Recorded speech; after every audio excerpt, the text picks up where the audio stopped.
What's going on, YouTube?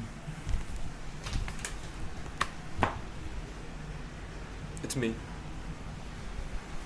I know I've been in the habit of just talking to you as my outlet for my life in the hopes that in the future people can look back and see my journey and see what I've gone through, and when I eventually have a podcast going and I'm famous and I do all these different things that God's chosen for me, you guys can look back for proof.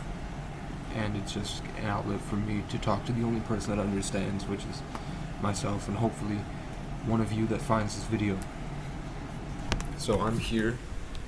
I've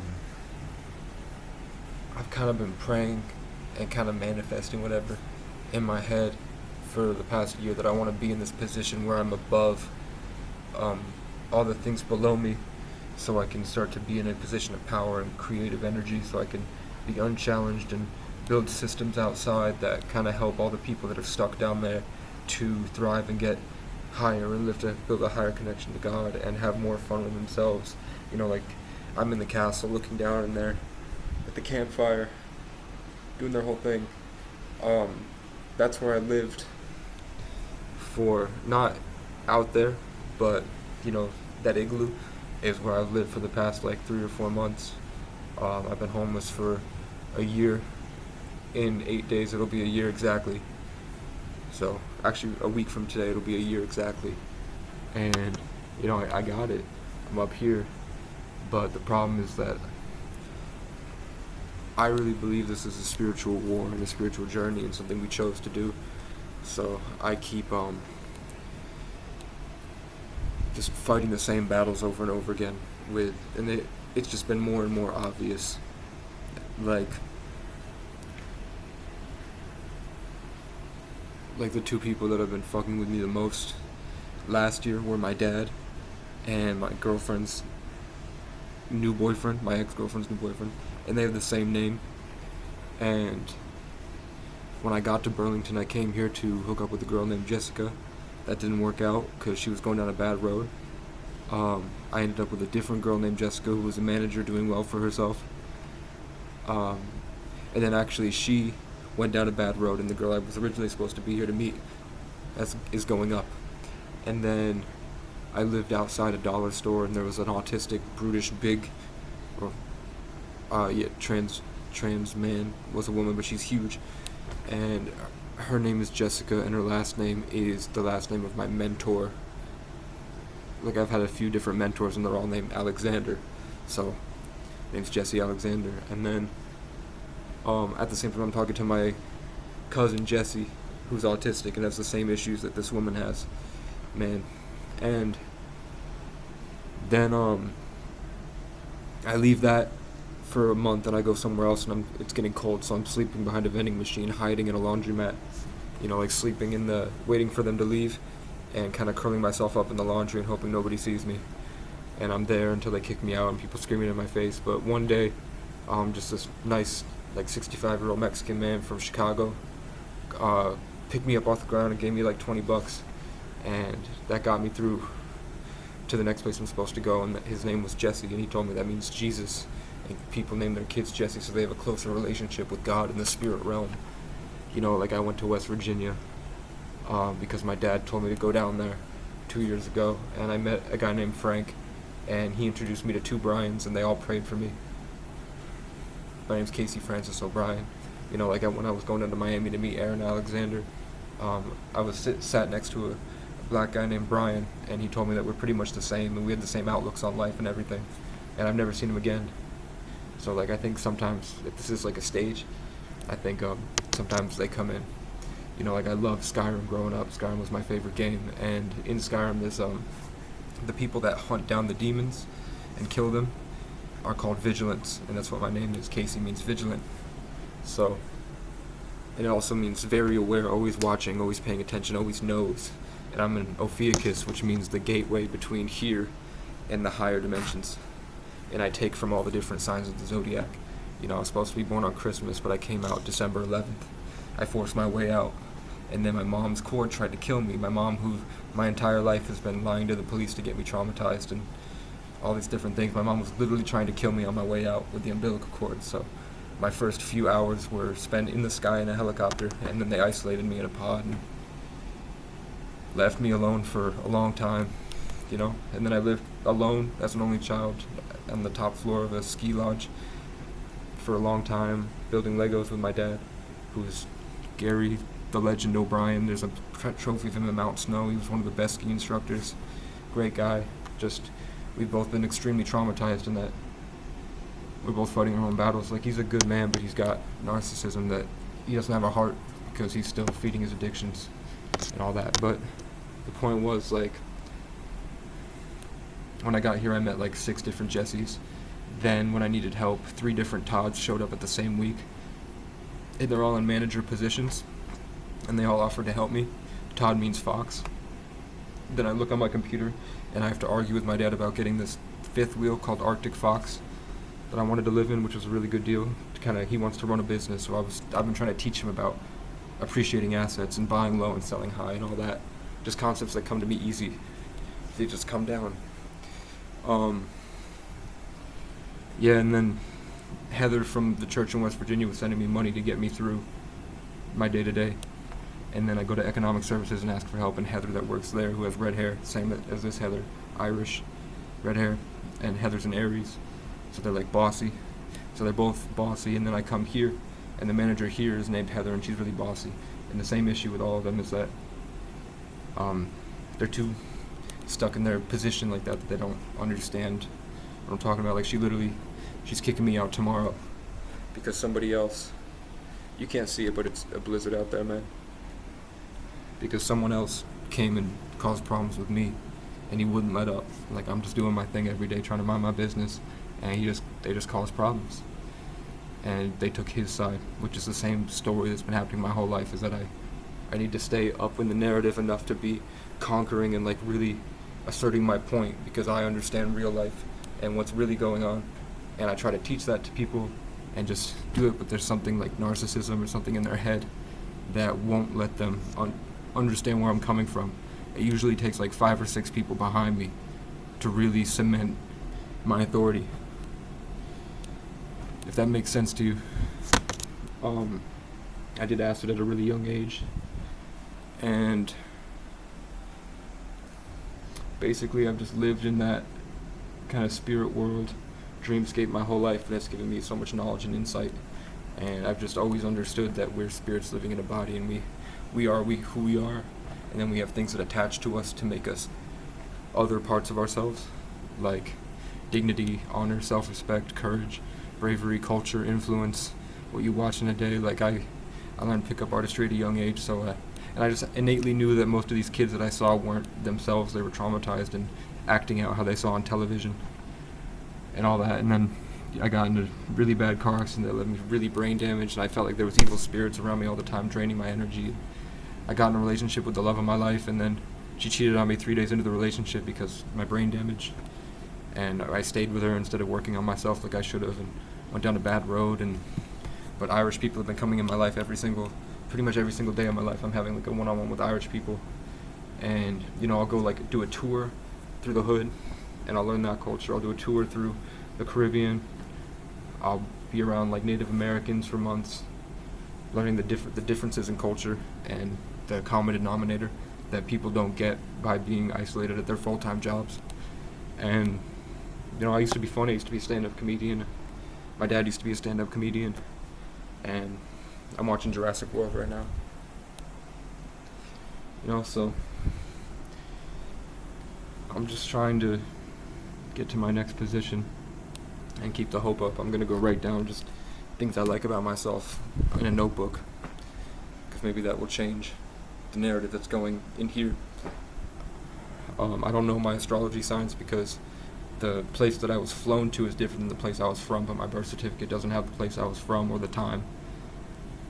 But the place I ended up, all my signs are in Sagittarius and Aquarius, except for my social planets. Like, my Venus is in Scorpio, my Jupiter is in Aries, and my Saturn is in Taurus, and my rising is in Taurus. And everything else is Sagittarius and Aquarius, which does not happen. Like, that was a set-up scenario, just like they set up situations my entire life. Like I'm in some true, like for the past week, every day I wake up, The Truman Show is playing on my TV because I leave it on at night. Every single day I've woken up for like 4 or 5 days.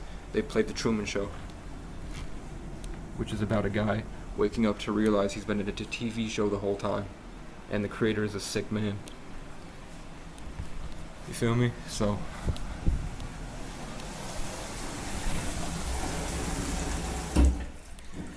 right on time. Look at that. Right on time. So I'm packing up my stuff because I know she won't listen. She lied to my face. And the people downstairs even called her out. Like, what the fuck are you doing? You know you're lying. She looked me in the eyes and still lied to my face. But I wrote 11 pages in 5 minutes about everything that happened and why I was wrong and what I think should happen. And I've been through this cycle so many times that I know that it might give her an opportunity to have a heart, but ultimately it's on her to shape the narrative. He wants to keep pretending and try to take my soul away from me. I know how to get it back more than they do. And the fact is that I'm the one with goals and that's working and has a future in life that I can see. I'm the one that's been through, I've been on my own by myself since I was born. So I know how to bounce back from this stuff. It's just, this week, after a year of going out there, I was like, this is going to be my time. I can finally sit down and make my album, make my content for you, be creative and be focused and be safe. Like, I don't have to have my head on a swivel. I don't have to worry about who's coming and who's going. I don't have to worry about my position in the area because some places it's like, if I flip a certain switch in my brain and I start to feel more powerful, that triggers all the bad energy in the area, and I'll literally get in fist fights. People will come out and try to stab me. People try to steal from me. My family will come back, and instead of being helpful, all they know how to do is try to take it from me. They want to take my attention and validation away so that they can assert themselves and make me feel like an animal. I've basically been a raccoon, eating out of the trash sometimes, or I think, my dad and I both found these randomly on the street somewhere, and we both conveniently had them in our cars. We were living in homeless, and it's polar bears, which originated in Ireland, are the biggest animals, and they have a span of territory that extends further than any other animal, so they have to live alone other than their family, and they don't do well outside of that, and they're also going extinct because the world is changing around them and they can't live in their environment anymore, so they're being forced to go closer to more animals and more people and all this, where they should be up deep in the woods in a ski lodge by themselves. My grandfather trained messenger pigeons. My great-grandfather. My greatest grandfather, Brian Boru, united Ireland together to kick out all the Vikings.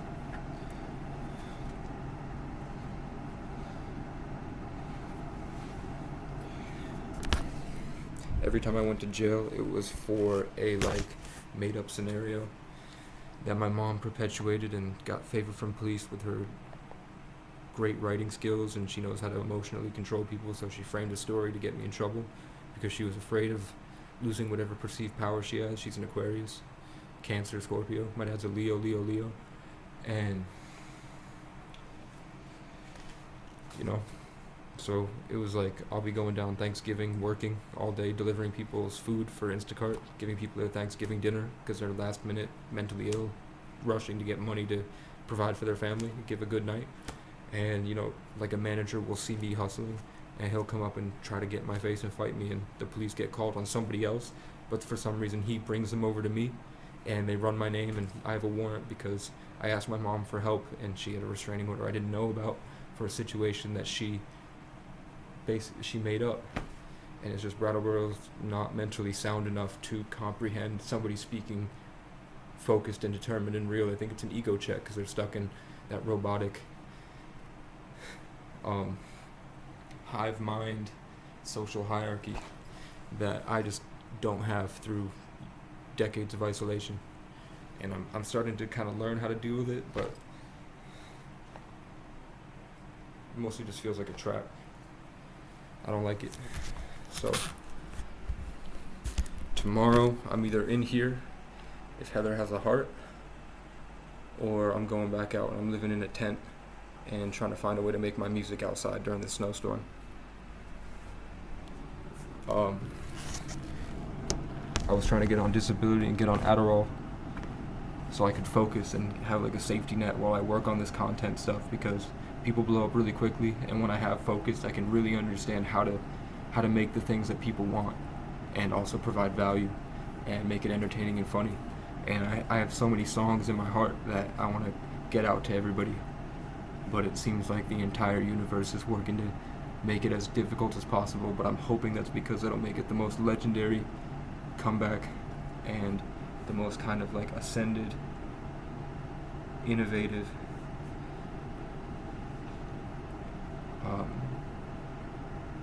just higher legend. Like, I think that's why I'm suffering so much. So I know about social skills, I know about sexual dynamics, I know about people with autism and how to kind of shift that back into empathy.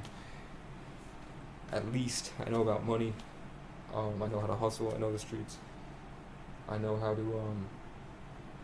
to basically take you from a fat loser to a legend. And I'm doing it for myself, and I just record these videos to document that. So if you find that, write down who you want to be and who you are, and find the belief. Imagine nothing at all, and then reverse it. Imagine everything is possible. Everything you can think of. Just keep imagining everything and everything and everything, and grow.